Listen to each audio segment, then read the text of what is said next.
আসসালামু আলাইকুম। আমন্ত্রণ বাংলা ভিশন সংবাদে, আপনাদের সাথে আছি আমি সাবরিনা আলম। রাজধানীর বাড্ডায় স্থানীয় এক বিএনপি নেতাকে গুলি করে হত্যা করেছে দুর্বৃত্তরা। নিহত কামরুল আহসান সাধন বিএনপির গুলশান থানার যুগ্ম আহ্বায়ক ছিলেন। রবিবার দিবাগত রাত 10টা 6 মিনিটে বাড্ডার গুদারাঘাট এলাকার 4 নম্বর সড়কে এই ঘটনা ঘটে। সিসিটিভি ফুটেজে দেখা যায় বিএনপি নেতা সাধন সড়কের পাশে চেয়ারে বসে আরও 2-3 জনের সঙ্গে কথা বলছিলেন। এ সময় পেছন থেকে অজ্ঞাত 2 জন হেঁটে এসে সাধনকে লক্ষ্য করে গুলি চালায়।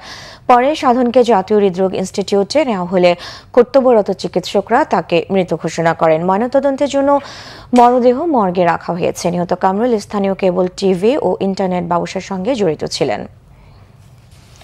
খুলনায় আলাদা ঘটনায় 2 যুবককে হত্যা করেছে সন্ত্রাসীরা। রবিবার রাতে খুলনার রূপসা উপজেলার শ্রীফলতলায় সন্ত্রাসীদের গুলিতে নিহত হয় রনি নামের এক যুবক। মোসাব্বরপুর এলাকার এই হত্যাকাণ্ডের কিছুক্ষণ আগে নগরীর সোনাডাঙ্গা এলাকার এম এ বাড়ি সড়কে দুর্বৃত্তদের ছুরিকাঘাতে নিহত হয় গোলাপ নামের আরেক যুবক।